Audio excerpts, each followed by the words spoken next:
This video is brought to you by AKSIAS. Welcome to AKS IAS. Good morning all of you. So రోజువారీ current అఫైర్స్లో భాగంగా ఈరోజు July 28కి సంబంధించి ఈనాడు, సాక్షి మరియు Indian ఎక్స్ప్రెస్లో వచ్చిన ముఖ్యమైన కరెంట్ అఫైర్స్ని నేను ఈరోజు మీకు ఎక్స్ప్లెయిన్ చేస్తాను. సో ఈ కరెంట్ అఫైర్స్ మీకు ప్రిలిమ్స్ పాయింట్ ఆఫ్ వ్యూలో, అదేవిధంగా గ్రూప్ 1 మరియు యూపీఎస్సి రాసే అభ్యర్థులకు మెయిన్స్ పాయింట్ ఆఫ్ వ్యూలో చాలా ఉపయోగకరంగా ఉంటుంది. సో ఒక కరెంట్ అఫైర్స్కి సంబంధించి నేను కంప్లీట్ ఇన్ఫర్మేషన్ గ్యాదర్ చేసి మీకు ఇవ్వడం జరుగుతుంది. సో ఇక్కడ ఇచ్చిన ముఖ్యమైన పాయింట్స్ అనేవి మీరు ఖచ్చితంగా నోట్ చేసుకోవాలి. సో అదేవిధంగా AKS IAS UPSC civil service examination prelims మరియు మెయిన్స్ కొరకు, అదేవిధంగా ఏపీపీఎస్సి మరియు టీఎస్పీఎస్సి, ఆంధ్రప్రదేశ్ మరియు తెలంగాణ రాష్ట్ర పబ్లిక్ సర్వీస్ కమిషన్ నిర్వహించే గ్రూప్ 1, గ్రూప్ 2 మరియు ఇతర కాంపిటేటివ్ ఎగ్జామ్స్ కోసము కోచింగ్ని ఇవ్వడం జరుగుతుంది. ఏకేఎస్ ఐఏఎస్లో ఎక్స్పీరియన్స్డ్ ఫ్యాకల్టీ అనేది మా యొక్క ప్రత్యేకత. సో ఈరోజు మనం కరెంట్ అఫైర్స్లోకి వెళ్దాం. సో అందులో భాగంగా ముందు మనం నిన్న ఇచ్చిన క్వశ్చన్స్కి ఒకసారి సమాధానాలను నేను మీకు ఎక్స్ప్లెయిన్ చేస్తాను. ఇక్కడ ఈ ఫస్ట్ క్వశ్చన్ ఒకసారి మనం చూద్దాం. ఇక్కడ రాజకీయ పార్టీల యొక్క ప్రస్తావన అనేది రాజ్యాంగంలోని ఏ షెడ్యూల్లో ఉందని ఇక్కడ అడగడం జరిగింది క్వశ్చన్. సో దీనికి కరెక్ట్ సమాధానం వచ్చేసి 10th షెడ్యూల్. సో పార్టీ ఫిరాయింపుల చట్టానికి సంబంధించి నిన్న మనం డిస్కస్ చేసుకోవడం జరిగింది. సో అందులో భాగంగా పార్టీ ఫిరాయింపుల చట్టంలో రాజ్యాంగ సవరణ చేసేటప్పుడు ఈ రాజకీయ పార్టీల యొక్క ప్రస్తావనను పేర్కొనడం జరిగింది. సో దీనికి కరెక్ట్ సమాధానం ఇది. నెక్స్ట్ సెకండ్ క్వశ్చన్ ఒకసారి చూద్దాం.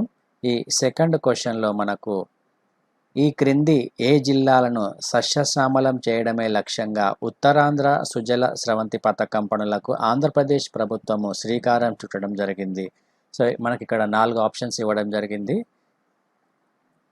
సో ఇందులో ఫస్ట్ ఆప్షన్ శ్రీకాకుళం విజయనగరం, శ్రీకాకుళం విజయనగరం విశాఖపట్నం, తూర్పుగోదావరి విజయనగరం విశాఖ, శ్రీకాకుళం తూర్పుగోదావరి విశాఖ. సో ఇక్కడ ఈ 4 ఆప్షన్స్లో మనకు కరెక్ట్ సమాధానం వచ్చేసి శ్రీకాకుళం విజయనగరం విశాఖపట్నం. ఈ 3 నగరాలకు సాగునీరును అందించేందుకు ఈ ఉత్తరాంధ్ర సుజల స్రవంతి పథకాన్ని చేపట్టనున్నారు ఆంధ్రప్రదేశ్ రాష్ట్ర ప్రభుత్వం. సో దీనికి సంబంధించిన పూర్తి సమాచారం నిన్న మీకు ఎక్స్ప్లెయిన్ చేయడం జరిగింది. సో నెక్స్ట్ క్వశ్చన్ ఒకసారి మనం చూద్దాం. ఇది థర్డ్ క్వశ్చన్ ఇది. సో ఇందులో పార్టీ ఫిరాయింపుల నిరోధక చట్టం ప్రకారము సభ్యుల యొక్క అనర్హతను నిర్ణయించే అధికారము స్పీకర్, చైర్మన్దే అయినప్పటికీ ఈ స్పీకర్ లేదా చైర్మన్ యొక్క నిర్ణయము న్యాయ సమీక్షకు లోబడి ఉంటుంది అని సుప్రీంకోర్టు ఏ కేసులో తీర్పునివ్వడం జరిగింది.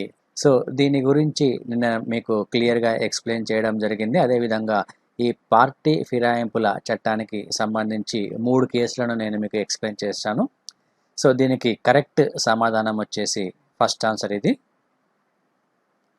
సో ఈ పార్టీ ఫిరాయింపుల చట్టం అనేది మనకు ఎగ్జామినేషన్ పాయింట్ ఆఫ్ వ్యూలో అటు ప్రిలిమ్స్ మరియు మెయిన్స్ పాయింట్ ఆఫ్ వ్యూలో చాలా చాలా ఇంపార్టెంట్. సో దీని మీద ఖచ్చితంగా క్వశ్చన్స్ అడిగే అవకాశం అనేది ఉంటుంది. ఎందుకంటే ప్రస్తుతం రాజస్థాన్ రాజకీయ సంక్షోభం ప్రముఖంగా వార్తల్లో ఉంది కాబట్టి సో దీనికి సంబంధించి అప్కమింగ్ ఎగ్జామ్స్ ఏవైతే ఉన్నాయో ఈ అప్కమింగ్ ఎగ్జామ్స్లో ఖచ్చితంగా క్వశ్చన్ అడిగే అవకాశం ఉంటుంది. కాబట్టి దీనికి సంబంధించి కంప్లీట్ సమాచారం అనేది మీ దగ్గర ఉండాలి.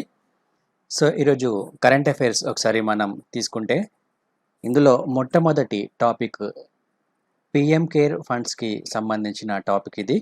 So supreme court reserves order on plea for transferring funds to collected in PM care funds to NDRF. So ఈ పిఎం కేర్ ఫండ్స్కి సంబంధించి సుప్రీంకోర్టులో ఒక వ్యక్తి ఒక పిటిషన్ని వేయడం జరిగింది. ఆ పిటిషన్ ఏమిటంటే ప్రస్తుతం ఈ కరోనా నేపథ్యంలో పిఎం కేర్ ఫండ్స్ నిధులను సేకరించడం జరుగుతుంది.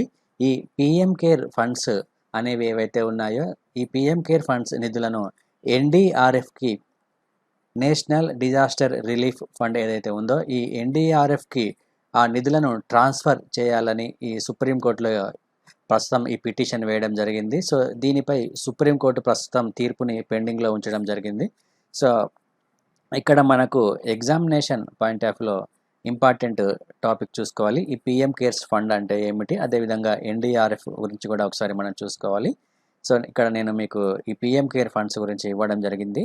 PM care fund is aimed at strengthening the fight against the COVID-19. So ప్రస్తుతం భారతదేశంలో కరోనా వైరస్ వ్యాపిస్తున్న నేపథ్యంలో ఈ కరోనా వైరస్కు వ్యతిరేకంగా పోరాటం చేయడానికి ఈ పిఎం కేర్ ఫండ్స్ని ఏర్పాటు చేయడం జరిగింది. So it will further availability of quality treatment and encourage research on ways to beat the corona virus. ఈ కరోనా వైరస్ బారిన పడిన వ్యాధిగ్రస్తులు ఎవరైతే ఉన్నారో సో వారికి అత్యంత నాణ్యతతో కూడిన ట్రీట్మెంట్ని అందించడానికి, అదేవిధంగా ఈ కరోనా వైరస్ సమస్యను అధిగమించడానికి పరిశోధనలను ప్రోత్సహించడానికి ఈ పిఎం కేర్ ఫండ్స్ని ఉపయోగించడం జరుగుతుంది. సో ఇది పిఎం కేర్ ఫండ్స్కి సంబంధించి. సో దీని యొక్క ఆబ్జెక్టివ్స్ ఒకసారి మనం చూసుకుంటే, to undertake and support or relief assistance of any kind relating to a public health emergency or any other kind of emergency, calamity or distress either man-made or natural, including the creation or upgradation of healthcare or pharmaceutical facilities, other necessary infrastructure, funding relevant research or any other type of support. So ఇది దీని యొక్క ప్రధానమైన ఉద్దేశం ఇది. So Telugu medium అభ్యర్థులు ఎవరైతే ఉన్నారో ఇక్కడ దీన్ని ఖచ్చితంగా ఇంగ్లీష్లోనే చదువుకోవాల్సిన అవసరం ఉంది, ఎందుకంటే ట్రాన్స్లేషన్లో కొంచెం మిస్టేక్స్ అయ్యే అవకాశం ఉంది కాబట్టి. సో ఈ ఆబ్జెక్టివ్స్ ఏదైతే ఉన్నాయో ఈ ఆబ్జెక్టివ్స్ అనేది ఖచ్చితంగా ఒకసారి ఇంగ్లీష్లో చూసుకోవాలి. సో అందుకే నేను ఇక్కడ మీకు ఇంగ్లీష్లో ఇవ్వడం జరిగింది. To undertake and support relief or assistance of any kind relating to public health అంటే ప్రజా ఆరోగ్యానికి సంబంధించిన ఎమర్జెన్సీ ఏదైతే ఉందో అటువంటి సమయంలోనూ, or any other kind of emergency కేవలం ప్రజా ఆరోగ్యం కాకుండా వేరే ఎటువంటి ఎమర్జెన్సీ ఏర్పడినా కానీ, ఆర్ ఎటువంటి విపత్తు కానీ సంక్షోభం కానీ ఏర్పడిన సందర్భంలో అంటే అది ఒకవేళ మానవ కార్యకలాపాల వలన ఏర్పడవచ్చు, లేకపోతే న్యాచురల్ అంటే ప్రకృతి పరంగా ఏర్పడవచ్చు. సో ఈ విధంగా ఏర్పడిన ఎటువంటి ఎమర్జెన్సీ కానీ విపత్తు కానీ ఏర్పడిన సందర్భంలో సో దానికి అనుగుణంగా హెల్త్ కేర్ సిస్టమ్ ప్రజా ఆరోగ్య వ్యవస్థ ఏదైతే ఉందో ఆ ప్రజా ఆరోగ్య వ్యవస్థను అప్గ్రేడేషన్ అంటే ఆధునీకరించడానికి, అదేవిధంగా ఫార్మాస్యూటికల్ ఫెసిలిటీస్ కల్పించడానికి, మరియు ఆ పర్టికులర్ సమయంలో ఏదైనా మౌలిక వసతులు అవసరమైతే ఆ వసతులను కూడా కల్పించడానికి ఈ ఫండ్ను ఉపయోగించడం జరుగుతుంది. So to render financial assistance, provide grants of payments of money, take such other steps as may be deemed necessary by board of trustees to the affected population. దీనికి ఒక బోర్డ్ ఆఫ్ ట్రస్టీ ఉంటుంది. ఆ board of trustee ఏదైతే ఉందో అది ఏం చేస్తుందంటే ఈ ఫండ్కి వచ్చిన నిధులు ఏవైతే ఉన్నాయో సో ఈ నిధులను ఈ ఎఫెక్టెడ్ పాపులేషన్ అంటే ఈ విపత్తుల సమయంలో ప్రభావవంతమైన జనాభా ఏదైతే ఉందో సో ఆ జనాభాకు ఈ నిధులను వెచ్చించడం జరుగుతుంది. సో ఇది హెల్త్ కేర్ పరంగాను ఎటువంటి విపత్తులు ఏర్పడిన సందర్భంలోనూ ఈ నిధులను ఉపయోగించడం జరుగుతుంది. సో ఈ నిధుల యొక్క కార్పస్ షెడ్యూల్డ్ వాణిజ్య బ్యాంకులు మరియు ఏజెన్సీలలో వివిధ రూపాల్లో పెట్టుబడి పెట్టడం జరుగుతుంది. సో దీనిని ప్రధానమంత్రి ఆమోదంతో చెల్లింపులు చేయడం జరుగుతుంది. ఇక్కడ ముఖ్యంగా గుర్తుంచుకోవాల్సింది ఈ ప్రధానమంత్రి నిధి ఏదైతే ఉందో దీన్ని పార్లమెంటు ఏర్పాటు చేయలేదు. సో ఇది ఒక ఆదాయపు పన్ను చట్టం కింద ఒక ట్రస్టుగా గుర్తించడం జరిగింది.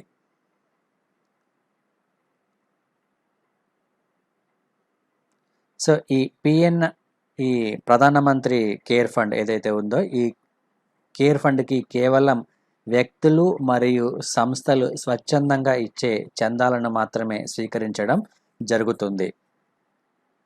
సో ఈ ట్రస్ట్ యొక్క నిర్మాణాన్ని ఒకసారి మనం ఇక్కడ గమనిస్తే prime minister is the ex officio chairman of the PM care funds. ప్రధానమంత్రి ఈ పిఎం కేర్ ఫండ్స్కి ఎక్స్ అఫీషియో చైర్మన్గా ఉంటారు. And ministers of defence, ministers of home affairs and minister of finance, government of India are ex officio trustees of the fund. So వీళ్ళంతా ఇందులో సభ్యులుగా ఉండడం జరుగుతుంది. Minister of defence, home affairs and finance. The chairperson of the board trustees, prime minister, shall have the power to nominate 3 trustees to the board trustees. So దీనికి chairperson ఎవరైతే ఉంటారో ప్రధానమంత్రి, అతను 3 నామినేట్ చేసే అధికారాన్ని కలిగి ఉంటాడు. So who shall be eminent persons in the field of research, health, science, social work, law, public administration and philanthropy. So ఇక్కడ ఇచ్చిన విభాగాలు ఏవైతే ఉన్నాయో ఈ విభాగాలలో పరిశోధనలు చేసిన ప్రముఖమైన వ్యక్తులను ఈ 3 సభ్యులలో నిర్ణయించడం జరుగుతుంది. సో వీరిని ప్రధానమంత్రి నామినేట్ చేస్తాడు. Any person appointed a trustee shall act in a pro bono capacity. So ఇక్కడ నేను మీకు ఆల్రెడీ చెప్పడం జరిగింది. So the fund consist entirely voluntary contributions, అంటే స్వచ్ఛందంగా ఇచ్చే కాంట్రిబ్యూషన్స్, ఇండివిజువల్స్ అంటే వ్యక్తులు లేదా ఆర్గనైజేషన్స్. సో ఈ ఫండ్కి స్వచ్ఛందంగా ఈ నిధులను ఇవ్వవచ్చును.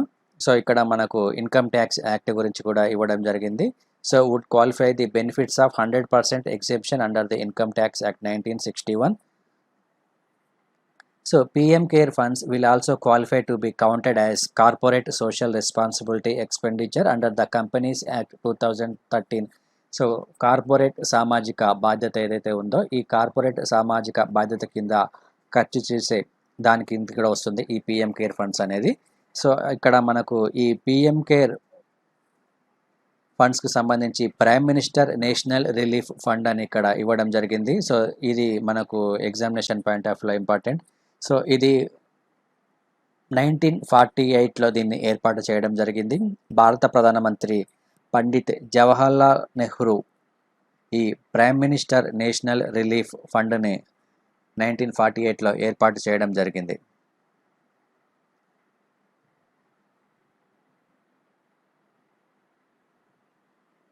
సో ప్రస్తుతం ఈ prime ministers national relief fund ఏదైతే ఉందో సో ఈ నిధుల నుంచి వచ్చే వనరులు ఏవైతే ఉన్నాయో వీటిని ప్రధానంగా వరదలు, తుఫానులు మరియు భూకంపాల వంటి ప్రకృతి వైపరీత్యాల్లో ప్రాణాలు కోల్పోయిన వారి కుటుంబాలకు మరియు భారీ ప్రమాదాల్లో గాయపడిన కుటుంబాలకు వారికి తక్షణ సహాయాన్ని అందించేందుకు వినియోగించడం జరుగుతుంది ఈ ప్రైమ్ మినిస్టర్ నేషనల్ రిలీఫ్ ఫండ్ని. సో దీనిని 1948లో ఏర్పాటు చేయడం జరిగింది. సో ఇక్కడ supreme court reserved it's order on Monday plea which has said all the money collected under the PM Care funds for the COVID-19 pandemic should be transferred to the National Disaster Response Fund. So PM care funds is a voluntary fund, ఇది already మీకు explain చేశాను, స్వచ్ఛంద fund అని. So while funds to the NDRF and the SDRF are made available to budgetary allocations. ఇక్కడ ఇది గమనించాల్సిన అంశం ఇది. సో ఈ పిఎం కేర్ ఫండ్స్ ఏదైతే ఉందో ఈ పిఎం కేర్ ఫండ్స్కి ఎటువంటి బడ్జెట్ అలొకేషన్స్ ఉండవు. అదే ఈ ఎన్డీఆర్ఎఫ్ అంటే national disaster relief fund, state disaster relief fund, ఈ ఫండ్స్ ఏవైతే ఉన్నాయో ఈ ఫండ్స్కి బడ్జెటరీ అలొకేషన్స్ ఉంటాయి, అంటే బడ్జెట్లో వీటికి నిధులను కేటాయించడం జరుగుతుంది. సో ఇది ఇక్కడ ముఖ్యమైన డిఫరెన్స్ ఇది.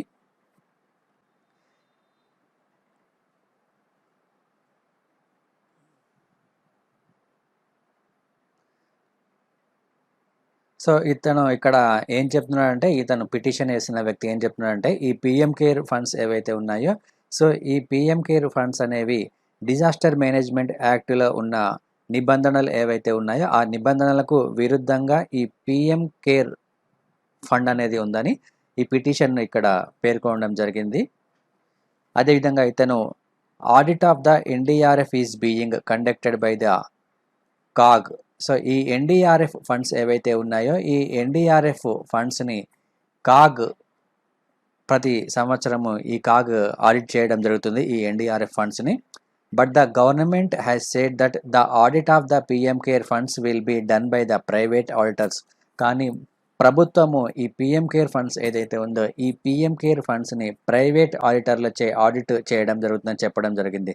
సో ఇక్కడ ఈ విషయాలపై సుప్రీంకోర్టు భవిష్యత్తులో ఎటువంటి తీర్పునిస్తుందో చూడాలి. అందుకే ఈ కేసుని ప్రస్తుతం రిజర్వ్లో పెట్టడం జరిగింది. కానీ మనకు ఎగ్జామ్ పాయింట్ ఆఫ్ వ్యూలో ఇవన్నీ చాలా ఇంపార్టెంట్. పిఎం కేర్ ఫండ్స్కి సంబంధించి, ఎన్డీఆర్ఎఫ్, ఈ ఎస్టీఆర్ఎఫ్ సంబంధించి. సో ఇది మీకు ముఖ్యమైన పాయింట్స్ అని ఇక్కడ ఇవ్వడం జరిగింది.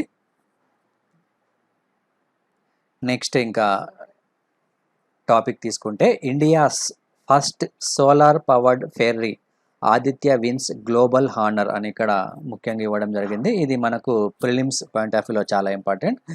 ఆదిత్య, సో ఇది India's first solar powered ferry that commenced operations in 2017 in Kerala's Vembanad back waters has won the prestigious Gustave Trouvé award for excellence in electric boats and boating. So ఈ ఆదిత్య ఫెర్రీ ఏదైతే ఉందో ఇది ఎలక్ట్రిక్ బోట్కి సంబంధించి, అంటే పూర్తిగా కరెంటుతో నడిచే బోట్ ఇది. ఫెర్రీ, దీన్ని ఫెర్రీ అంటారు. సో ఫెర్రీ అంటే మనకు సాధారణంగా ఇప్పుడు ఎక్కడైతే ఇక్కడ ఒక సముద్రపు తీరము, అదేవిధంగా ఇక్కడ ఒక భూభాగం ఉందో, సో ఇక్కడి నుంచి ఇక్కడికి సాధారణంగా జనజీవనాన్ని చేరివేయడానికి ఈ ఫెర్రీని ఉపయోగించడం జరుగుతుంది. సో ప్రస్తుతం ఈ కేరళ రాష్ట్రంలో ఈ ఫెర్రీ అనేది ఎక్కువగా మనకు కనిపిస్తాయి. అదేవిధంగా సముద్ర తీర ప్రాంతాలు ఎక్కడెక్కడైతే ఉన్నాయో ఆ సముద్ర తీర ప్రాంతాలలో ఈ ఫెర్రీస్ని ఈ జనజీవనము మరియు ట్రాన్స్పోర్ట్, అంటే వివిధ వాహనాలను ఒక ప్రాంతం నుంచి మరొక ప్రాంతానికి ఈ ఫెర్రీల ద్వారా చేరవేయడం జరుగుతుంది. సో ఇది India's first solar powered ferry. So సౌర విద్యుత్తో నడిచే ఈ ఫెర్రీ అనేది, సో ఇది భారతదేశంలోనే మొట్టమొదటి సౌర విద్యుత్తో నడిచే ఫెర్రీ. సో దీని యొక్క పేరు వచ్చేసి ఆదిత్య. ఈ పేరు మనం గుర్తుంచుకోవాలి. అదేవిధంగా ఇది ఎక్కడ ఉందంటే Kerala's Vembanad back waters. Vembanad back water ఏదైతే ఉందో ఈ బ్యాక్ వాటర్లో ఈ ఫెర్రీని ప్రస్తుతం నడపడం జరుగుతుంది. సో దీనికి ఈ అవార్డు అనేది ఇవ్వడం జరిగింది, Gustave Trouvé award. So the ferry was adjected the world's best electric boat in the category of ferries designed for paid passenger services. So ఇది ఆల్రెడీ మీకు కవర్ చేయడం జరిగింది. సో ఇది బెస్ట్ ఎలక్ట్రిక్ బోట్గా దీనికి అవార్డుని ఇవ్వడం జరిగింది. ఈ అవార్డు పేరు, ఇది ఎక్కడ ఉంది, ఈ లొకేషన్ అనేది మనం గుర్తుంచుకోవాలి. నెక్స్ట్ దీనికి సంబంధించి ముఖ్యమైన ఇన్ఫర్మేషన్ ఒకసారి మనం తీసుకుంటే, సో ఈ అవార్డుకి సంబంధించి మనం కొన్ని ముఖ్యమైన అంశాలు తీసుకుంటే, so the awards handed out for the first time. So ఈ అవార్డును మొట్టమొదటిసారిగా ఇవ్వడం జరుగుతుంది. సో దీన్ని ఎవరికి ఇస్తారంటే ఇండివిజువల్స్, అంటే వ్యక్తిగతంగా, మరియు కంపెనీస్, ఆర్గనైజేషన్స్ ఏవైతే ఉన్నాయో organisations building and innovating the state of the electric boats. ఈ ఎలక్ట్రిక్ బోట్స్ను సో ఇన్నోవేటివ్గా ఎవరు తయారు చేస్తారో సో వారికి ఈ అవార్డును అనేది ఇవ్వడం జరుగుతుంది. So it was instituted this year in honour of Frenchmen Gustave Trouvé for this ground breaking work in mobility based electric transport moving away from conventional fossil fuels. సాంప్రదాయ శిలాజ ఇంధనాలు ఏవైతే ఉన్నాయో ఈ సాంప్రదాయ శిలాజ ఇంధనాలను ఉపయోగించి ఈ బోట్స్ని తయారు చేయకుండా ఎలక్ట్రిక్, అంటే కరెంట్ ట్రాన్స్పోర్ట్ ద్వారా ఈ ఎలక్ట్రిక్ బోట్స్ను తయారు చేసే వారికి ఈ అవార్డుని ఇవ్వడం జరుగుతుంది. అందులో ఇతను అనేక రకాల పరిశోధనలు చేయడం జరిగింది, ఫ్రెంచ్ మ్యాన్ గుస్తావ్ ట్రోవే ఇతను. సో ఇతని పేరు మీద ఈ అవార్డు అనేది ఇస్తున్నారు. In 1881 he invented the world first outboard motor. So 1881లో ఇతను వరల్డ్ ఫస్ట్ అవుట్ బోర్డ్ మోటార్ను తయారు చేయడం జరిగింది. So connecting it to is a rechargeable battery. So ఇది ఒక రీఛార్జబుల్ బ్యాటరీ సహాయంతో ఈ బోట్ను తయారు చేయడం జరిగింది. సో ఇది మనకి ఇక్కడ ఎగ్జామ్ పాయింట్ ఆఫ్ వ్యూలో చాలా ఇంపార్టెంట్. సో నెక్స్ట్ టాపిక్ చూసుకుందాం మనం. ఇది రఫేల్ యుద్ధ విమానాలకు సంబంధించిన ముఖ్యమైన అంశం. ఇది మనకు ఎగ్జామ్ పాయింట్ ఆఫ్ వ్యూలో చాలా ఇంపార్టెంట్ ఇది. సో ఇప్పుడు నెక్స్ట్ అయ్యే ప్రతి ఎగ్జామ్లో ఈ రఫేల్ యుద్ధ విమానాలకు సంబంధించి ఖచ్చితంగా ఒక క్వశ్చన్ ఎక్స్పెక్ట్ చేయడం జరుగుతుంది. కాబట్టి దీని గురించి ఖచ్చితమైన సమాచారం అనేది మన దగ్గర ఉండాలి. So Rafale jets take off from France air base to India. So ప్రస్తుతం ఈ రఫేల్ జెట్స్ ఈ ఎయిర్ విమానాలు ఏవైతే ఉన్నాయో, సో ఈ విమానాలు ప్రస్తుతం ఫ్రాన్స్ నుంచి భారత్కు దిగుమతి అవుతున్న సందర్భంలో ఈ వార్తను ముఖ్యంగా ఇవ్వడం జరిగింది. సో మొదటి దశలో 5 రఫేల్ యుద్ధ విమానాలను భారత్కు పంపించడానికి ఫ్రాన్స్ దాదాపు అన్ని ఏర్పాట్లను పూర్తి చేయడం జరిగింది. ప్రస్తుతం చైనాతో ఉద్రిక్త పరిస్థితులు ఏర్పడుతున్న నేపథ్యంలో ఈ ఫ్రాన్స్ యుద్ధ విమానాలు ఏవైతే ఉన్నాయో, ఈ రఫేల్ యుద్ధ విమానాలు సో మన భారతదేశం యొక్క వైమానిక దళంలో చేరబోతుండడంతో ఇదొక ప్రాధాన్యతను సంతరించుకున్న అంశంగా మనం చదువుకోవాలి. కాబట్టి దీనికి సంబంధించి మనకు ఇక్కడ ఇదే రఫేల్ యుద్ధ విమానం ఇక్కడ మీకు ఇమేజ్లో కనిపిస్తుంది. సో ఈ రఫేల్ యుద్ధ విమానాలకు సంబంధించి గతంలో 2000 సంవత్సరంలో వాజ్పేయి ప్రభుత్వం ఉన్నప్పుడు ఈ రఫేల్ యుద్ధ విమానాలకు సంబంధించిన ప్రతిపాదన అనేది వచ్చింది. సో కానీ ఈ ప్రతిపాదన అనేది ముందుకు సాగలేదు. ఆ తర్వాత 2014వ సంవత్సరంలో యూపీఏ ప్రభుత్వం, 2014 కంటే ముందు ఉన్న యూపీఏ ప్రభుత్వం ఏదైతే ఉందో ఆ యూపీఏ ప్రభుత్వ సమయంలో ఈ రఫేల్ యుద్ధ విమానాలకు సంబంధించిన ఒప్పందం అనేది కుదిరింది. కానీ అది అనేక వివాదాలకు దారితీసిన సందర్భంలో 2014 తర్వాత ఏర్పడిన ప్రభుత్వం ఆ రఫేల్ యుద్ధ విమానాల ఒప్పందాన్ని క్యాన్సిల్ చేయడం జరిగింది.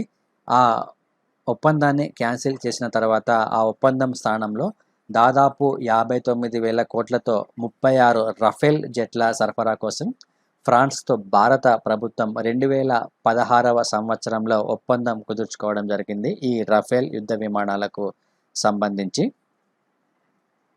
సో ఈ రఫేల్ యుద్ధ విమానాలకు సంబంధించి ముఖ్యమైన ఇన్ఫర్మేషన్ మనం ఇక్కడ తీసుకుంటే, ఈ యుద్ధ విమానాలకు ఉన్న ఇంజన్లు ఏవైతే ఉన్నాయో ఇవి దాదాపు 11,000 పౌండ్ల ఫోర్స్తో పనిచేయడం జరుగుతుంది. సో అందువల్ల ఇవి దాదాపు గంటకు 1912 కిలోమీటర్ల వేగంతో వెళ్ళే అవకాశం అనేది ఉంటుంది ఈ రఫేల్ యుద్ధ విమానాలకు. సో 3 డ్రాప్ ట్యాంకులతో పాటు 3,700 కిలోమీటర్ల రేంజ్ వరకు ఈ రఫేల్ యుద్ధ విమానాలు వెళ్ళగలవు. సో ఈ రఫేల్ యుద్ధ విమానాల్లో ఎయిర్ టు ఎయిర్ మిజైల్స్, అదేవిధంగా air to ground missiles, air to surface missiles అనేవి ఉంటాయి. సో వీటితో పాటు అణ్వాయుధాలు కూడా ఈ రఫేల్ యుద్ధ విమానాల్లో ఉంటాయి. సో ఈ రఫేల్ యుద్ధ విమానాలను ప్రస్తుతం భారతదేశం దిగుమతి చేసుకుంటుంది. దాదాపు 36 రఫేల్ యుద్ధ విమానాలను భారతదేశం దిగుమతి చేసుకుంటుంది. మొదటి దశలో 5 యుద్ధ విమానాలు ప్రస్తుతం భారతదేశానికి చేరుతున్నాయి. సో ఈ రఫేల్ యుద్ధ విమానాల యొక్క ప్రాధాన్యత కనుక ఒకసారి మనం తీసుకుంటే, ఏదైనా ఒక దేశం ఉంటే ఆ దేశంలో ఉగ్రవాద స్థావరాలు ఉన్నాయో ఆ ఉగ్రవాద స్థావరాలపై దాడులు చేయడానికి మన దేశం ఆ దేశ భూభాగంలోకి ప్రవేశించాల్సిన అవసరం లేకుండానే మన దేశంలోనే ఉండి ఆ ఉగ్రవాద స్థావరాలపై దాడి చేసే అవకాశం ఉంటుంది ఈ రఫేల్ యుద్ధ విమానాల ద్వారా. అదేవిధంగా ఎక్కడైనా ఎత్తైన పర్వతాలు ఉన్నా కానీ ఆ పర్వత ప్రాంతాలలో కూడా ఈ రఫేల్ యుద్ధ విమానాల ద్వారా ఈజీగా దాడి చేసే అవకాశం ఉంటుంది. సో ఫ్రాన్స్ భాషలో రఫేల్ అంటే, ఫ్రెంచ్ భాషలో రఫేల్ అంటే గాలి దుమారం అని అర్థం. ఈ రఫేల్ యుద్ధ విమానాలు ఏవైతే ఉన్నాయో ఈ రఫేల్ యుద్ధ విమానాలు ప్రస్తుతం ఫ్రాన్స్ మరియు ఈజిప్ట్ దేశాలలో ఉన్నాయి. ఆ తర్వాత మన భారతదేశంలో ఇప్పుడు ఈ రఫేల్ యుద్ధ విమానాలు అడుగు పెడుతున్నాయి. సో ఈ రఫేల్ యుద్ధ విమానాలు ప్రస్తుతం ఏవైతే ఉన్నాయో ప్రస్తుతం భారతదేశం దిగుమతి చేసుకుంటున్న ఈ రఫేల్ యుద్ధ విమానాలు ఇజ్రాయిల్ దేశాల నుంచి కొన్ని ఆధునిక వ్యవస్థలను కొనుగోలు చేసి ఈ రఫేల్ యుద్ధ విమానాలకు అమర్చడం వల్ల ఇవి మరింత ఆధునికరమైన రఫేల్ యుద్ధ విమానాలుగా మనం చెప్పుకోవచ్చును.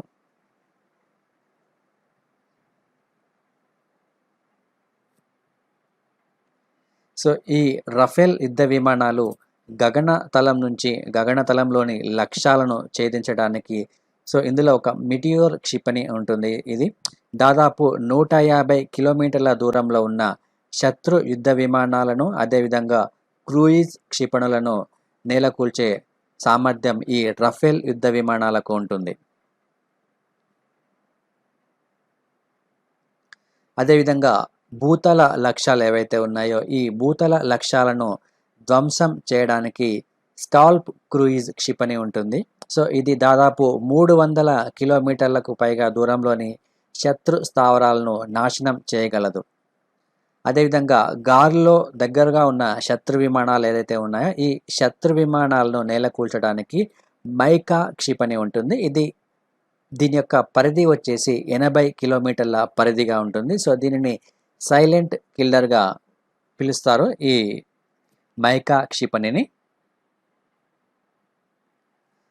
ప్రస్తుతం భారతదేశం సరిహద్దులో ఉన్న చైనా మరియు పాకిస్తాన్తో సరిహద్దు వివాదాలు కొనసాగుతున్న నేపథ్యంలో ఈ రఫేల్ యుద్ధ విమానాలను భారతదేశంలో మోహరించనున్నారు.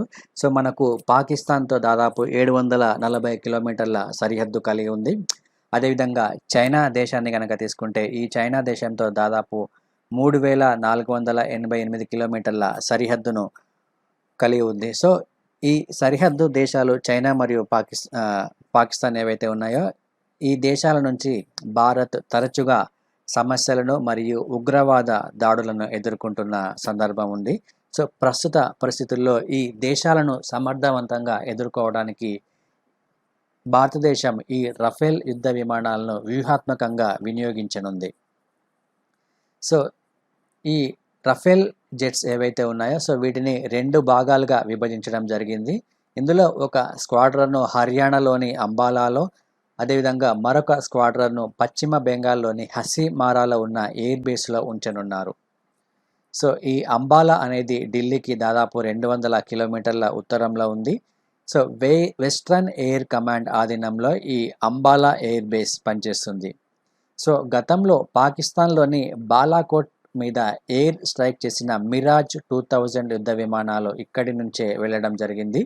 అదేవిధంగా 1999 కార్గిల్ వార్ ఏదైతే జరిగిందో ఈ కార్గిల్ యుద్ధ సమయంలో కూడా ఈ అంబాలా ఎయిర్ బేస్ చాలా కీలకంగా పనిచేయడం జరిగింది. కనుక ఈ అంబాలా ఎయిర్ బేస్ లొకేషన్ అనేది మనం గుర్తుంచుకోవాలి. ఇది హర్యానా రాష్ట్రంలో ఉంది. ఈ అంబాలా ఎయిర్ బేస్లో ప్రస్తుతం జాగ్వార్ యుద్ధ విమానాలు ఉన్నాయి. అదేవిధంగా ఈ రాఫెల్ యుద్ధ విమానాలు కూడా ఈ అంబాలా ఎయిర్ బేస్లో చేరితే ఈ వైమానిక దళంకి మరింత బలం చేకూరే అవకాశం ఉంటుంది. ప్రస్తుతం ఈ జాగ్వార్ యుద్ధ విమానాలతో పోలిస్తే ఈ రాఫెల్ రేంజ్ అనేది చాలా ఎక్కువ.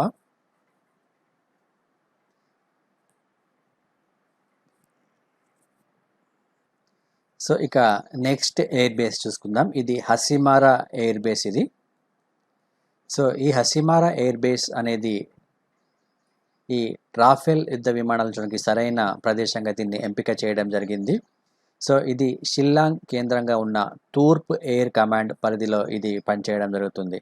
అదేవిధంగా ఇది ఈ LAC ఏదైతే ఉందో ఈ లైన్ ఆఫ్ యాక్చువల్ కంట్రోల్కి ఇది చాలా దగ్గరగా ఉంటుంది. ఈ హసీమారా ఎయిర్ ఫోర్స్ స్టేషన్ అనేది ఉత్తర బెంగాల్లోని సిలిగురి నుంచి ఈశాన్య రాష్ట్రాలను కలిపే 22 కిలోమీటర్ల వెడల్పైన ప్రాంతాన్ని రక్షించడం జరుగుతుంది ఈ హసీమారా ఎయిర్ బేస్. ప్రస్తుతం ఈ హసీమారా ఎయిర్ బేస్ మరియు ఈ అంబాలా ఎయిర్ బేస్లో ఈ రాఫెల్ యుద్ధ విమానాలను ఉంచనున్నారు. కాబట్టి ఈ ఎయిర్ బేస్ గురించి కూడా మనం చూసుకోవాలి, ఈ లొకేషన్ అనేది.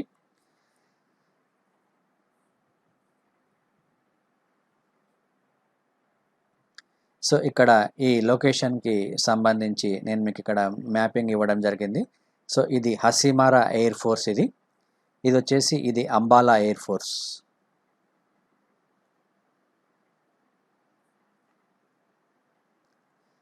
నెక్స్ట్ టాపిక్ ఇక్కడ మనం తీసుకుంటే మౌసమ్. ఇది India's own app for weather forecast. The ministry of earth science launched a mobile application Mausam. ఇది నూతనంగా రూపొందించిన యాప్ ఇది. సో ఇది వాతావరణ పరిస్థితులను ఖచ్చితంగా తెలియజేయడానికి సో ఈ యాప్ను రూపొందించడం జరిగింది. సో ఈ పేరు అనేది మనకు చాలా ఇంపార్టెంట్. ఇది ఓన్లీ ప్రిలిమ్స్ పాయింట్ ఆఫ్ వ్యూనే మనకు అవసరం అవుతుంది. సో నెక్స్ట్ టాపిక్ మనం తీసుకుంటే సో ప్రధానమంత్రి ఇక్కడ ప్రసంగించడం జరిగింది వీడియో కాన్ఫరెన్స్లో. Because right decisions taken at right time India's is in stable position. So corona మహమ్మారిని నియంత్రించడంలో భారతదేశము కరెక్ట్ సమయంలో కరెక్ట్ నిర్ణయం తీసుకోవడం జరిగిందని, సో ప్రస్తుతం మనం ఒక స్టేబుల్ పొజిషన్లో ఉన్నామని భారత ప్రధానమంత్రి ఇక్కడ చెప్పడం జరిగింది. సో కోవిడ్-19 టెస్టింగ్ కెపాసిటీని పెంచడానికి భారత ప్రధానమంత్రి టెస్టింగ్ ల్యాబ్లను లాంచ్ చేయడం జరిగింది. So prime minister Narendra Modi said that efforts are underway to increase COVID-19 testing capacity to 10 lakh per day. So ప్రతిరోజు 10 లక్షల కోవిడ్ టెస్టులను చేయడానికి ఇక్కడ 3 ల్యాబ్లను లాంచ్ చేయడం జరిగింది. సో ఆ ల్యాబ్స్ ఎక్కడెక్కడ ఉన్నాయో మనం చూసుకోవాలి ఇక్కడ. So Kolkata, Mumbai and Noida. So ఈ 3 ప్రదేశాలలో ఈ ల్యాబ్స్ అనేవి మనకు కొత్తగా లాంచ్ చేయడం జరిగింది. ఇవి ప్రతిరోజు 10 లక్షల కోవిడ్ టెస్ట్లను చేస్తాయి. So these labs will not be limited to testing for COVID. So ఇవి కేవలం ఈ కోవిడ్ టెస్టులకే పరిమితం కాకుండా ఇన్ ఫ్యూచర్ భవిష్యత్తులో will also be able to test hepatitis B and C, HIV, dengue and several other diseases. So కేవలం COVID టెస్టులకు మాత్రమే ఈ ల్యాబ్లు పరిమితం కాకుండా భవిష్యత్తులో వచ్చే హెపటైటిస్ బి మరియు సి, అదేవిధంగా హెచ్ఐవి, డెంగ్యూ మరియు ఇతర సీజనల్ వ్యాధులు ఏవైతే ఉన్నాయో ఆ వ్యాధులను టెస్ట్ చేయడానికి ఈ ల్యాబ్లను ఉపయోగించనున్నారు. సో నెక్స్ట్ టాపిక్ మనం ఇక్కడ తీసుకుంటే Madras high court direct centre to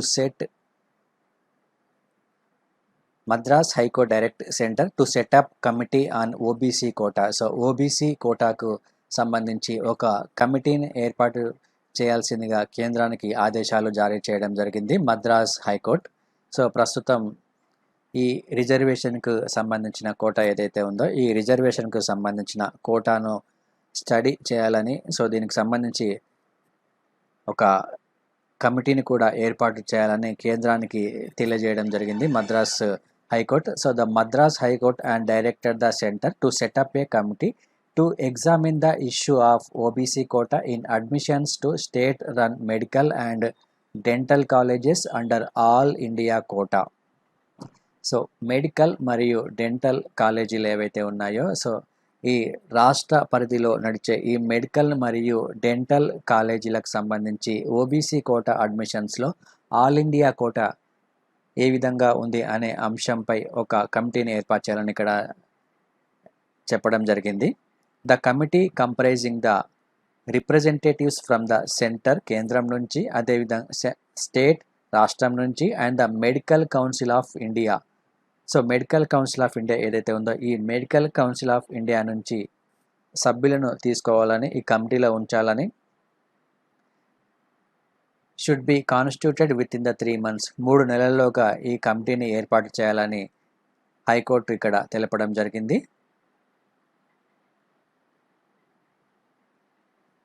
so దీనికి సంబంధించి every state reserves a certain percentage of seats in government medical and dental colleges for students with domicile while surrendering the rest to the all India quota. So ప్రతి రాష్ట్రంలో ఉన్న government medical మరియు dental కాలేజీలలో ఆయా స్థానికంగా ఉన్న విద్యార్థులకే కాకుండా all India quota అనేది ఖచ్చితంగా ఉంటుంది. So Tamil Nadu which has surrendered around 15% of its medical seats to all India quota. So Tamil Nadu రాష్ట్ర ప్రభుత్వం 15% ఆల్ ఇండియా కోటా కింద provides 69% reservation under the Tamil Nadu backward classes, scheduled caste and the scheduled tribes. So 69%లో backward క్లాసెస్కి, అదేవిధంగా SC మరియు ఎస్టీస్కి రిజర్వేషన్ను కల్పించడం జరిగింది. So which is protected under the article 31B. So గతంలో ఈ తమిళనాడు రిజర్వేషన్కు సంబంధించి ఈ 69% అనేది చాలా ఇంపార్టెంట్. సో దీని ప్రకారము రాజ్యాంగంలో 9th షెడ్యూల్ని కూడా చేర్చడం జరిగింది. So which is protected under the article 31B has placed in the 9th schedule of the constitution.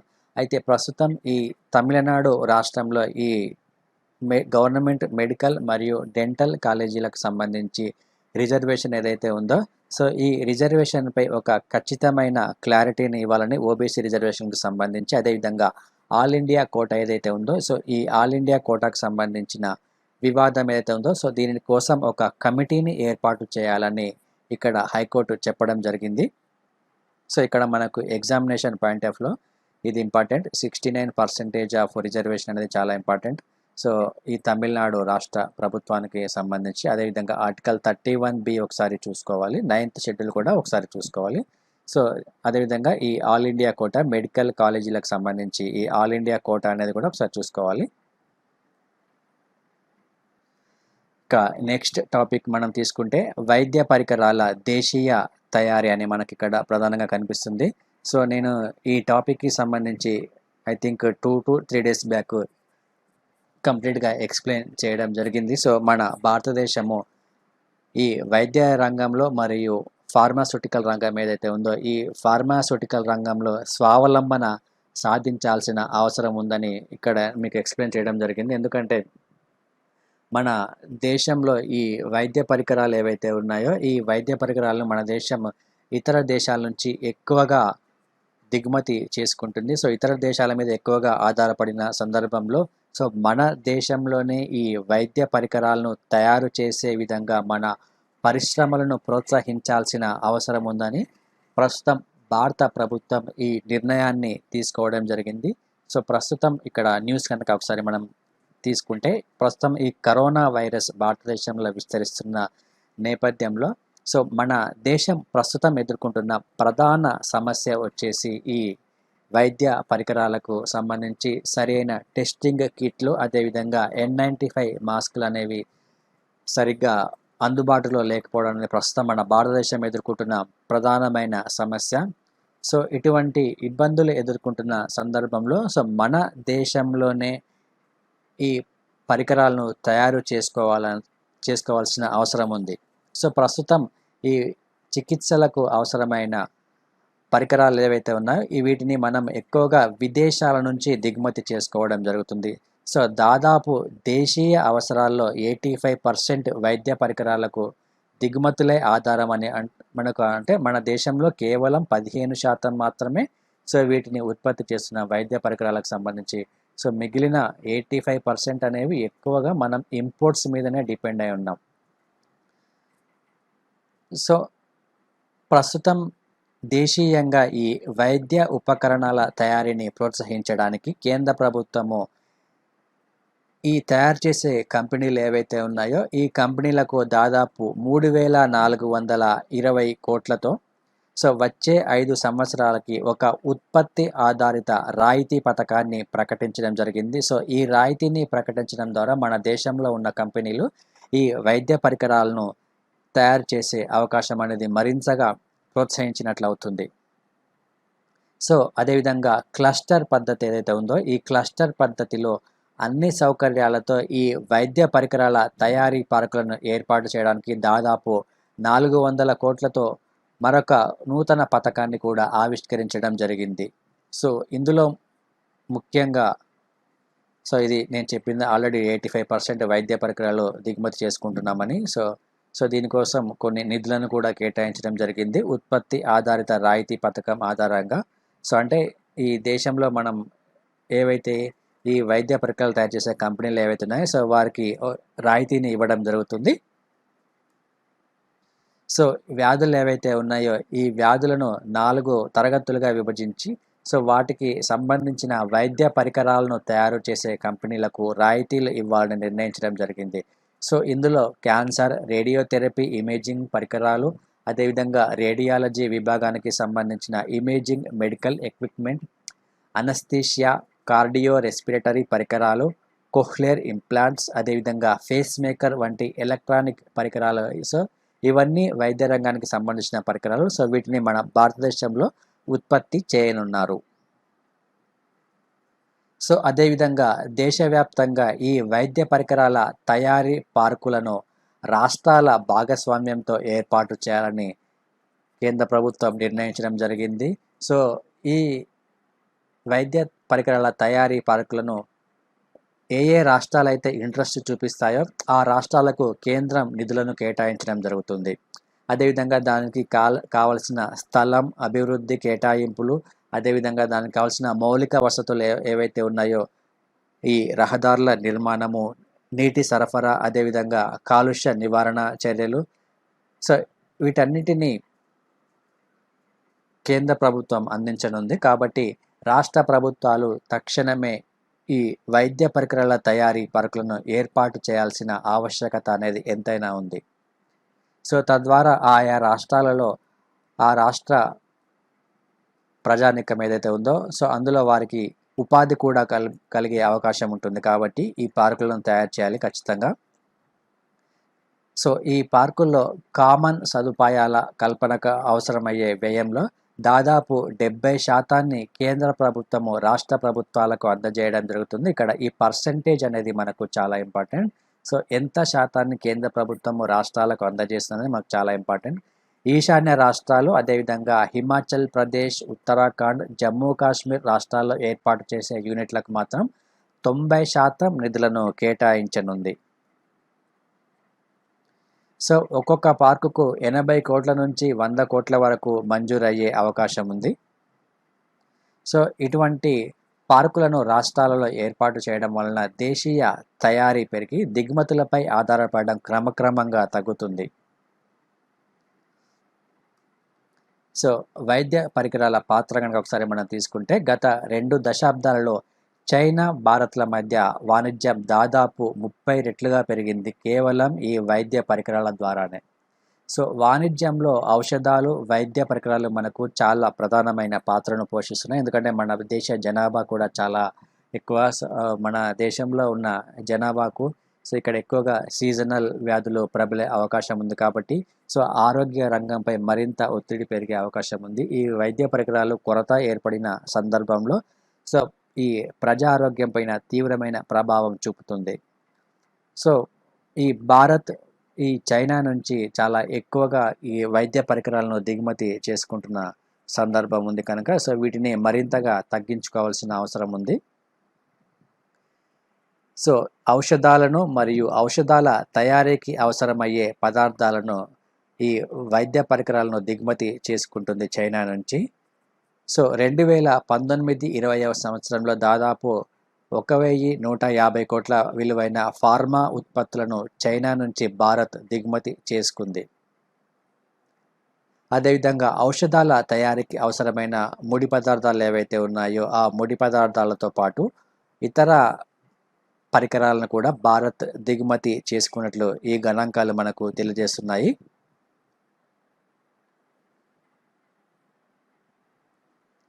So ఇది ఈ వైద్య పరికరాలకు సంబంధించిన పూర్తి సమాచారం. సో నెక్స్ట్ టాపిక్ మనం ఇక్కడ తీసుకుంటే ఇది రక్షణ రంగానికి సంబంధించి ఈనాడులో ఒక ఎడిటోరియల్ ఇవ్వడం జరిగింది. ఈ ఎడిటోరియల్ అనేది ప్రస్తుతం మనము ఈ రాఫెల్ యుద్ధ విమానాలు ఏవైతే ఉన్నాయో ఈ యుద్ధ విమానాలు మనము ఫ్రాన్స్ నుంచి దిగుమతి చేసుకుంటున్న సందర్భంలో ఈ రక్షణ రంగానికి సంబంధించి కొంత చర్చ అనేది కొనసాగింది. సో ఈ రక్షణ రంగంలో మరింత సంస్కరణలు తీసుకురావాల్సిన అవసరం ఉందని ఈ ఎడిటోరియల్ యొక్క ముఖ్యమైన ఉద్దేశం. సో ఇక్కడ ఈ రీసెంట్ ఒక న్యూస్ని కూడా మీకు ఇక్కడ కవర్ చేయడం జరిగింది. సో ప్రస్తుతం ఆర్థిక వ్యవస్థకు మరింత ఊతమిచ్చే విధంగా, అదేవిధంగా సాయుధ దళాలకు అవసరమైన స్వల్పకాలిక మరియు దీర్ఘకాలిక అవసరాలను తీర్చే విధంగా భారతదేశంలో పటిష్టమైన స్వావలంబన రక్షణ పరిశ్రమ కోసం అవసరమైన సంస్కరణలు చేపట్టడం కోసం భారత ప్రధానమంత్రి ఇటీవల ఒక సమీక్ష సమావేశాన్ని ఏర్పాటు చేయడం జరిగింది ఈ రక్షణ రంగానికి సంబంధించి. సో ఇందులో ఆర్డినెన్స్ ఫ్యాక్టరీల యొక్క పనితీరు, అదేవిధంగా కొనుగోలు విధానాలను క్రమబద్ధీకరించే విధంగా, అదేవిధంగా కేంద్రీకృత వనరుల యొక్క కేటాయింపు, పరిశోధన మరియు అభివృద్ధికి ప్రోత్సాహం. ఈ రక్షణ రంగంలో పరిశోధనలు మరింత ప్రోత్సహించే విధంగా నూతన ఆవిష్కరణలు చేయడానికి, అదేవిధంగా క్లిష్టమైన రక్షణ సాంకేతిక పరిజ్ఞానాల్లో పెట్టుబడులను ఆకర్షించే విధంగా, ఎగుమతులను ప్రోత్సహించే విధంగా ఈ రక్షణ రంగానికి సంబంధించిన వివిధ సంస్కరణలు ఏదైతే ఉన్నాయో వాటిపై ఈ సమీక్ష సమావేశాన్ని ప్రధానమంత్రి నిర్వహించడం జరిగింది. రక్షణ మరియు అంతరిక్ష రంగాలు స్వావలంబన, అదేవిధంగా ఎగుమతులు అనే 2 లక్ష్యాలను సాధించడం కోసం ప్రభుత్వం మరియు ప్రైవేటు రంగాల యొక్క చురుకైన భాగస్వామ్యంతో ఈ రక్షణ రంగాన్ని మరింత బలోపేతం చేయాలని ప్రధానమంత్రి ఇటీవల వ్యాఖ్యానించడం జరిగింది. ఈ రక్షణ రంగం, మన దేశంలో ఉన్న రక్షణ వ్యవస్థ ఏదైతే ఉందో ఈ రక్షణ వ్యవస్థ అనేది మరింతగా బలోపేతం చేయాలి. ఎందుకంటే మనకు సరిహద్దున ఉన్న దేశాలు చైనా, పాకిస్తాన్ ఏవైతే ఉన్నాయో ఈ చైనా మరియు పాకిస్తాన్ అనేవి తరచుగా మన భారతదేశంతో సరిహద్దు వివాదాలను రేపుతున్న క్రమంలో మన అంతర్గత రక్షణ వ్యవస్థ అనేది చాలా కీలకంగా పాత్ర పోషిస్తున్న సందర్భంలో మన అంతర్గత రక్షణను ఖచ్చితంగా బలోపేతం చేసుకోవాల్సిన అవసరం ఉంది. దీనికి సంబంధించి బడ్జెట్లో కూడా తగిన నిధులను కూడా కేటాయించాలి. అదేవిధంగా ఇటీవల రక్షణ శాఖ మంత్రి రాజ్నాథ్ సింగ్ కూడా ఇజ్రాయెల్తో చర్చలు జరపడం జరిగింది. ఈ రక్షణ రంగానికి సంబంధించి భారతదేశం యొక్క నిఘా వ్యవస్థ ఏదైతే ఉందో ఈ నిఘా వ్యవస్థను మరింత పటిష్టవంతం చేసుకోవడానికి ఇజ్రాయిల్ సహకారం కూడా తీసుకోవాలని, ఈ ఇజ్రాయిల్ నుంచి హెరోన్ సర్విలెన్స్ డ్రోన్స్, అదేవిధంగా స్పైక్ యాంటీ ట్యాంక్ గైడెడ్ మిజైల్స్ను కొనేందుకు ప్రయత్నాలు చేస్తుంది భారత ప్రభుత్వం. ఇది కూడా మనకు చాలా ఇంపార్టెంట్.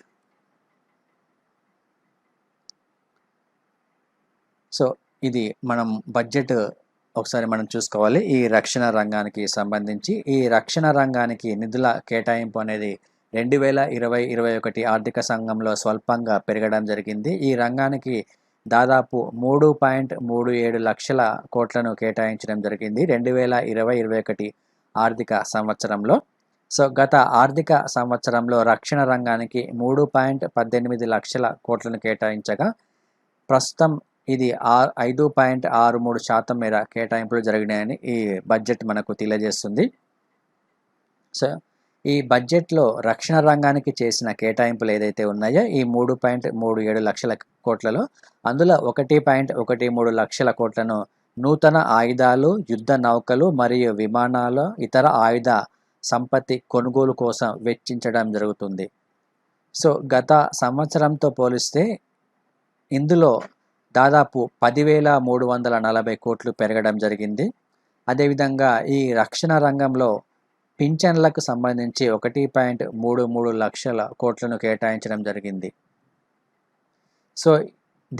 ఈ పింఛన్లకు కేటాయించిన ఈ కేటాయింపు ఏదైతే దీన్ని బడ్జెట్లో చూపించలేదు. అయితే మొత్తం కేటాయింపు కనుక మనం చూసుకుంటే ఈ రక్షణ బడ్జెట్ను 4.17 లక్షల కోట్లుగా మనం చెప్పుకోవచ్చును.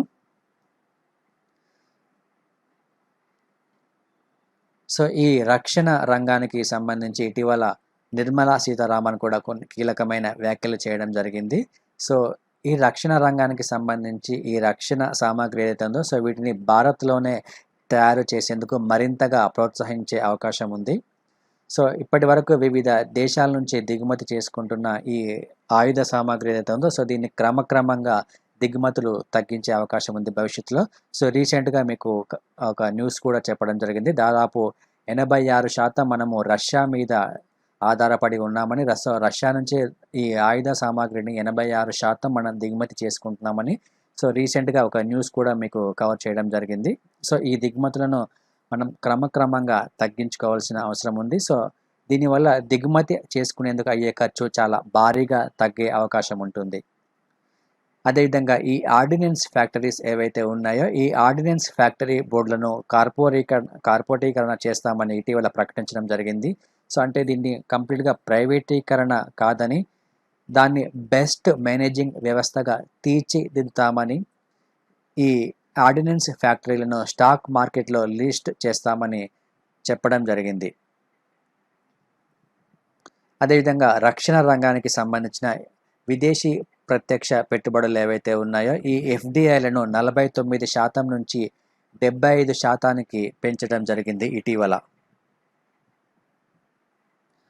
ప్రకృతి పరిరక్షణ దినోత్సవము జూలై 28వ తేదీ, 28 జూలై ఈ డేట్ మనం గుర్తుంచుకోవాలి. ప్రపంచ ప్రకృతి పరిరక్షణ దినోత్సవం సందర్భంగా ఈ ఆర్టికల్ను మనకి ఇక్కడ ఇవ్వడం జరిగింది. సో పర్యావరణ పరంగా ప్రస్తుతం ప్రపంచం ఎదుర్కొంటున్న వివిధ రకాల సమస్యలు, అదేవిధంగా ఈ జీవ వైవిధ్యం అనేది ఏ మేరకు ప్రమాదంలో ఉందని ప్రపంచ ప్రమాద నివేదిక 2020 పేరిట చేసిన ఒక నివేదిక అనేది ఇక్కడ ఇవ్వడం జరిగింది. సో దీనికి సంబంధించి అంశాలు ఒకసారి మనం చూసుకుంటే, సో మనము ఈ భూగోళం ఏదైతే ఉందో ఇది ప్రకృతిపై ఆధారపడి జీవించడం జరుగుతుంది. సో మన చుట్టూ ఉన్న గాలి, నీరు, నేల, అడవులు, అదేవిధంగా ఖనిజ సంపద ఏదైతే ఉన్నాయో ఈ ఖనిజ సంపద, బొగ్గు, పెట్రోలియం, సహజ వాయువులు, సో ఇవన్నీ మనకు ప్రకృతి ప్రసాదించిన సహజ వనరులుగా మనం చెప్పుకోవచ్చు. సో ఈ ప్రకృతిని క్రమక్రమంగా మానవుడు ఏం చేస్తున్నాడంటే తమ యొక్క స్వార్థ కార్యకలాపాల కోసము పట్టణీకరణలో భాగంగా, అదేవిధంగా పరిశ్రమలను పెంచడంలో భాగంగా చెట్లను మరియు అడవులను నరికివేయడం వలన ఈ ప్రకృతిపై తీవ్రమైన ప్రభావం పడుతున్న నేపథ్యంలో పర్యావరణం అనేది క్రమక్రమంగా క్షీణిస్తుంది. సో ఇటువంటి సందర్భంలో ఈ ప్రకృతిని మనం కాపాడుకోవడానికి ప్రపంచంలో ఉన్న అనేక దేశాలు తమ దేశాలలో తమ ప్రణాళికలను రూపొందించుకోవాలని ఈ ఆర్టికల్ మనకు ముఖ్యంగా తెలియజేయడం జరుగుతుంది. సో ఈరోజు ఈ జూలై 28 ప్రపంచ ప్రకృతి పరిరక్షణ దినోత్సవం ఏదైతే ఉందో సో దీనిని జాతీయ, అంతర్జాతీయ సంస్థలకు ఈ దినోత్సవానికి ఎటువంటి సంబంధం లేకుండా కేవలం ప్రజల యొక్క స్వచ్ఛంద భాగస్వామ్యంతో ఈ ప్రపంచ ప్రకృతి పర్యావరణ దినోత్సవాన్ని జరుపుకోవడం జరుగుతుంది. సో దీనిని ఎటువంటి ఆర్గనైజేషన్ ఈ ప్రపంచ ప్రకృతి పరిరక్షణ దినోత్సవాన్ని జరపడం లేదు. సో దీనికి సంబంధించి ఇండియన్ ఎక్స్ప్రెస్లో కూడా ఈ వార్తను ఇవ్వడం జరిగింది. World nature conservation day July 28కి సంబంధించి ముఖ్యంగా ఈ వార్తను ఇవ్వడం జరిగింది. సో ప్రమాదంలో జీవ వైవిధ్యం అని ఇక్కడ ఒకసారి మనం గమనిస్తే, సో క్రమక్రమంగా మన దేశంలో ఉన్న నగరాలు ఏవైతే ఉన్నాయో ఈ నగరాల్లో జనాభా అనేది విపరీతంగా పెరుగుతున్న నేపథ్యం ఉంది. అదేవిధంగా ఈ నగరాలు మరియు వివిధ పట్టణాలలో ఈ పరిశ్రమలు అనేవి క్రమక్రమంగా పెరుగుతున్న నేపథ్యంలో అక్కడ ఉన్న సహజ వనరులు ఏవైతే ఉన్నాయో ఆ వనరులపై తీవ్రమైన ఒత్తిడి ఏర్పడే అవకాశం ఉంది. ఎందుకంటే ఈ నగరం పెరుగుతున్న నేపథ్యంలో అక్కడ ఉన్న సహజ వనరులు ఏవైతే ఉన్నాయో సో వాటిని మానవుడు క్రమంగా నరికివేసి చెరువులను పూడ్చడము, అక్కడ ఉన్న చెట్లను నరికివేయడం వలన ఈ సహజ వనరులు క్రమక్రమంగా క్షీణించే నేపథ్యం ఉంది. సో తద్వారా కాలుష్యం అనేది చాలా ఎక్కువగా పేరుకుపోతుంది ఈ దేశంలో ఉన్న వివిధ నగరాలలో. సో దీనిని మనం అభివృద్ధిగా చెప్పుకుంటున్నాం, కానీ ఇది అభివృద్ధి కాదు.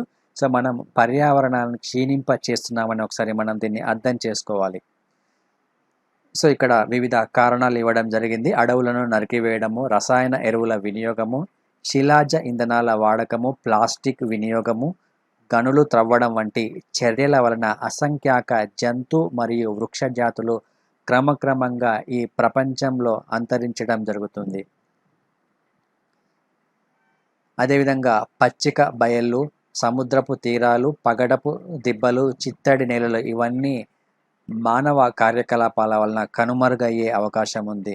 సో దీంతోపాటు పర్యావరణ పరంగా ఏర్పడే వివిధ భూకంపాలు, వరదలు, సునామీలు ఇవన్నీ ఈ ప్రకృతి వైపరీత్యాలన్నీ మన భూగోళాన్ని అనేక సమస్యల బారిన పడే విధంగా చేస్తున్నాయి. సో ఇందులో మనం మానవ కార్యకలాపాల వలన ఏర్పడే విపత్తులు ఉన్నాయి, ఈ ప్రకృతి వైపరీత్యాల వలన ఏర్పడే విపత్తులు ఉన్నాయి. సో మనము క్రమంగా ఈ మానవ కార్యకలాపాల వలన ఏర్పడే విపత్తులకు గల కారణాలు ఏవైతే ఉన్నాయో వాటిని మనం విశ్లేషించుకొని ఈ ప్రకృతిని మరింతగా పరిరక్షించాల్సిన అవసరము మానవ ప్రపంచం మీద ఖచ్చితంగా ఉందని మనం గమనించాలి. సో దీనికి సంబంధించి ప్రపంచ ఆర్థిక ఫోరం ఒక నివేదికను విడుదల చేయడం జరిగింది. వచ్చే దశాబ్ద కాలంలో ఎదురయ్యే 5 తీవ్ర వాతావరణ సంబంధిత నష్టాలను ప్రపంచ ఆర్థిక ఫోరం ప్రపంచ ప్రమాద నివేదిక పేరిట ఒక రిపోర్ట్ను విడుదల చేయడం జరిగింది. సో ఇందులో వరదలు, తుఫాను వంటి విపరీత వాతావరణ సంఘటనలు ఫస్ట్ ప్లేస్లో ఉన్నాయి ఈ ప్రపంచ ప్రమాద నివేదికలో. సో దీని తర్వాత వాతావరణ మార్పులు తగ్గించడం అనే వైఫల్యం అనేది ఉంది. సో 3వ విభాగంలో భూకంపాలు, సునామీలు, అగ్నిపర్వత పెను విస్ఫోటాలను ప్రస్తావించడం జరిగింది. ఇక 4వ అంశంగా జీవ వైవిధ్య నష్టాలు, పర్యావరణ వ్యవస్థల యొక్క పతనాలను ప్రస్తావించడం జరిగింది. చివరిగా 5వ అంశంలో మానవ నిర్మిత పర్యావరణ నష్టాలు, విపత్తుల ప్రమాదాలను ఈ నివేదిక వివరించడం జరిగింది. ప్రపంచ ప్రమాద నివేదిక 2020. సో దీనిని ప్రపంచ ఆర్థిక ఫోరం విడుదల చేయడం జరిగింది. సో ఈ వ్యవసాయ మరియు పారిశ్రామిక విస్తరణ ఏదైతే ఉందో దీని వలన దాదాపు 85% చిత్తడి నేలను ప్రపంచం కోల్పోయిందని, 75% భూమి యొక్క ఉపరితలం ఏదైతే ఉందో ఇది అనేకమైన మార్పులకు లోనవడం జరిగింది. అదేవిధంగా 66% సముద్ర విస్తీర్ణం ప్రభావితమైందని ఈ అధ్యయనాలు ఇక్కడ నివేదించడం జరిగిందో. సో దీని ద్వారా మనం తెలుసుకోవచ్చును జీవ వైవిధ్యం అనేది ఏ విధంగా పతనం జరుగుతుందో. సో భవిష్యత్తులో దీని యొక్క పరిణామాలు ఏ విధంగా ఉండవచ్చు అనేది మనం గమనించాల్సిన అవసరం ఉంది. సో ప్రపంచవ్యాప్తంగా ముంచుకొస్తున్న ఈ పర్యావరణ ముప్పు ఏదైతే ఉందో ఈ ముప్పును అరికట్టడానికి గతంలో ఐక్యరాజ్య సమితి అనేక ఒప్పందాలను మరియు తీర్మానాలను చేసి ఒక సుస్థిర అభివృద్ధి చర్యలను చేపట్టాలని ప్రపంచంలో ఉన్న అనేక దేశాలను ఆదేశించడం జరిగింది. అదేవిధంగా ఈ పర్యావరణానికి సంబంధించి అనేక ఉద్యమాలు కూడా జరగడం జరిగింది. అందులో ముఖ్యంగా మనం చెప్పుకోవాల్సిన ఉద్యమాలు వచ్చేసి బిష్నోయి ఉద్యమము. ఇది మన దేశంలోనే తొలి పర్యావరణ ఉద్యమంగా చెప్పుకోవచ్చు. ఇది రాజస్థాన్లో జరిగిన ఉద్యమము. అదేవిధంగా సైలెంట్ వ్యాలీ ఉద్యమం, ఇది కేరళలో జరిగిన ఉద్యమం. ఇది కూడా పర్యావరణానికి సంబంధించిన ఉద్యమము. జంగిల్ బచావో ఆందోళన్, ఇది బీహార్లో. అదేవిధంగా చిప్కో ఉద్యమము, ఇది ఉత్తరాఖండ్లో ఉద్యమము. సో నవధాన్య ఉద్యమము, అప్స్కో ఉద్యమము మరియు నర్మదా బచావో ఆందోళన ఉద్యమము. సో ఇలా పర్యావరణానికి సంబంధించి అనేక ఉద్యమాలు భారతదేశంలో జరిగాయి. అదే గంగా పరిరక్షణ ఉద్యమం. సో ఇటువంటి అనేకమైన ఉద్యమాలు జరిగాయి. అదేవిధంగా ఈ ఐక్యరాజ్య సమితి ఇచ్చిన పిలుపు మేరకు భారతదేశము ఈ పర్యావరణాన్ని రక్షించడానికి అనేక చట్టాలను కూడా రూపొందించడం జరిగింది. సో అందులో మనకు ముఖ్యంగా చూసుకోవాల్సింది ఈ వన్యప్రాణి సంరక్షణ చట్టాన్ని 1972వ సంవత్సరంలో ఏర్పాటు చేసుకోవడం జరిగింది. అదేవిధంగా భూమి మరియు సహజ వనరుల హక్కు సంరక్షణ చట్టం ఏదైతే ఉందో ఈ చట్టాన్ని 1972లో భారత ప్రభుత్వం ఈ చట్టాన్ని ఏర్పాటు చేసింది. కేంద్ర కాలుష్య నియంత్రణ మండలి కాలుష్యాన్ని తగ్గించడానికి ఈ కేంద్ర కాలుష్య నియంత్రణ మండలిని 1974లో ఏర్పాటు చేయడం జరిగింది. 1980లో అడవుల సంరక్షణ చట్టాన్ని ఏర్పాటు చేసింది. 1985లో అటవీ పర్యావరణ రక్షణ శాఖను కూడా ఏర్పాటు చేయడం జరిగింది. సో ఈ 1985 సంవత్సరంలో. అదేవిధంగా పర్యావరణ ట్రిబ్యునల్ చట్టము 1995లో ఏర్పాటు చేయడం జరిగింది. సో ఇటువంటి అనేక చట్టాలను భారత ప్రభుత్వం ఏర్పాటు చేయడం జరిగింది. ప్రస్తుతం ఈ పర్యావరణ పరిరక్షణలో భాగంగా గంగా నదిని కూడా ప్రక్షాళన చేయనుంది. సో ఇటువంటి అనేక చర్యలను భారత ప్రభుత్వం తీసుకుంది. అయితే ఈ పర్యావరణాన్ని రక్షించాల్సిన బాధ్యత అనేది ప్రతి ఒక్కరిపైన ఉంది.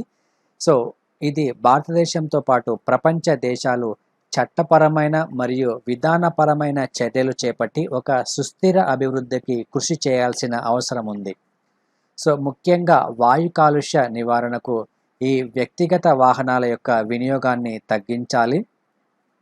సో మనం చూస్తున్నాం అనేక నగరాల్లో కొన్ని లక్షల కొద్ది వాహనాలు అనేవి రోజు రోజుకు పెరుగుతున్న నేపథ్యంలో ఈ వాహనాల యొక్క వినియోగాన్ని క్రమక్రమంగా తగ్గించి ఈ పర్యావరణ అనుకూల వాహనాలను ఎక్కువగా ఉపయోగించాలని ప్రతి ఒక్కరూ తెలుసుకోవాలి. అదేవిధంగా ఈ కాలినడకను, సైకిళ్ళ వినియోగాన్ని ప్రోత్సహించాలని రసాయనాల వినియోగాన్ని తగ్గించి సేంద్రియ వ్యవసాయ పద్ధతులలో ఆహార పదార్థాలను ఉత్పత్తి చేయాల్సిన అవసరం ఉంది. సో ఎక్కువగా ఈ పంటలను పండించడానికి రసాయన ఎరువుల మీద ఆధారపడకుండా ఈ సేంద్రియ వ్యవసాయ పద్ధతులను అలవాటు చేసుకోవాల్సిన అవసరం ఉంది. ఈ రసాయనాలను వినియోగిస్తే క్రమక్రమంగా భూమి యొక్క సారం కోల్పోయే అవకాశం ఉంది. కాబట్టి ఈ సేంద్రియ వ్యవసాయ పద్ధతులను మనము అప్గ్రేడ్ చేసుకోవాలి.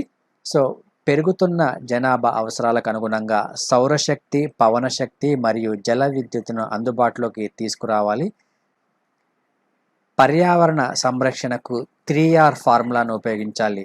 ఇందులో 3R అంటే రెడ్యూస్, రీయూజ్, రీసైక్లింగ్.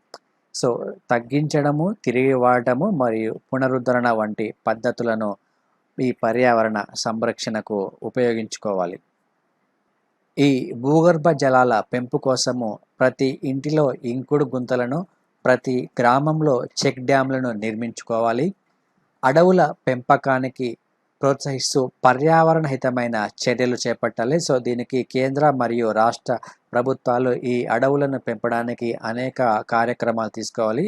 సో ఇందులో భాగంగా తెలంగాణ రాష్ట్ర ప్రభుత్వం ఈ అడవులను పెంచే క్రమంలో హరితహారం అనే కార్యక్రమాన్ని తీసుకువచ్చింది. సో పాఠశాల విద్యార్థులకు ప్రకృతి పట్ల వీరికి పాఠశాల స్థాయిలోనే ఒక అవగాహనను కల్పించాలి. సో ఇటువంటి అనేక రకమైన చర్యలను తీసుకోవడం వలన పర్యావరణాన్ని మనము రక్షించుకోవచ్చు. సో నెక్స్ట్ ఈరోజు క్వశ్చన్స్ ఒకసారి చూసుకుంటే, ప్రపంచ పర్యావరణ దినోత్సవాన్ని మనం ఏ రోజున జరుపుకుంటాం? సో కింద ఇక్కడ 4 ఆప్షన్స్ ఇవ్వడం జరిగింది. సో ఇందులో కరెక్ట్ సమాధానాన్ని కామెంట్స్లో పెట్టండి. నెక్స్ట్ వచ్చేసి ఈ క్రింది వాటిని పరిశీలించండి. రక్షణ రంగంలో ఎఫ్డిఏలను 49% నుంచి 75% పెంచినట్లు ఇటీవల నిర్మలా సీతారామన్ ప్రకటించడం జరిగింది. 2020-21 ఆర్థిక సంవత్సరంలో రక్షణ రంగానికి 2.37 లక్షల కోట్లను కేటాయించడం జరిగింది. సో ఇందులో కరెక్ట్ సమాధానాన్ని గుర్తించండి. సో కింద ఇక్కడ మీకు 4 ఆప్షన్స్ ఇవ్వడం జరిగింది. నెక్స్ట్ క్వశ్చన్ చూద్దాం. రాఫెల్ యుద్ధ విమానాలకు సంబంధించి ఈ క్రింది వాటిని పరిశీలించండి. రాఫెల్ యుద్ధ విమానాలను కొనుగోలు చేయాలని మొదటిసారిగా వాజ్పేయి ప్రభుత్వం ప్రతిపాదించడం జరిగింది. ఈ రాఫెల్ యుద్ధ విమానాలు భారత్ రష్యా నుంచి దిగుమతి చేసుకుంటుంది. సో పై వాటిలో సరైన వాటిని గుర్తించండి. సో ఇందులో కరెక్ట్ సమాధానాన్ని కింద కామెంట్స్లో తెలుపగలరు. సో ఇది మనకు ఈరోజు ముఖ్యంగా ఉన్న కరెంట్ అఫైర్స్. సో ఇక్కడ నేను మీకు ఎక్స్ప్లెయిన్ చేసిన కరెంట్ అఫైర్స్ ఏవైతే ఉన్నాయో ఈ కరెంట్ అఫైర్స్ని మీరు ఖచ్చితంగా నోట్ డౌన్ చేసుకోండి. మీకు చాలా ఎగ్జామినేషన్ పాయింట్ ఆఫ్ వ్యూ ఇవి చాలా ముఖ్యంగా ఉపయోగపడే అంశాలు. సో నేను అనేక సోర్సెస్ నుంచి ఈ ఇన్ఫర్మేషన్ గ్యాదర్ చేసి మీకు ఇవ్వడం జరిగింది. సో ప్రతిరోజు మీకు ఈ విధంగా కరెంట్ అఫైర్స్ కంటెంట్ అనేది క్రమక్రమంగా పెంచడం అనేది జరుగుతుంది. కాబట్టి సో రెగ్యులర్గా మీరు ఈ కరెంట్ అఫైర్స్ని ఫాలో అవ్వండి. So thank you friends, thank you. This video is brought to you by AKSIAS.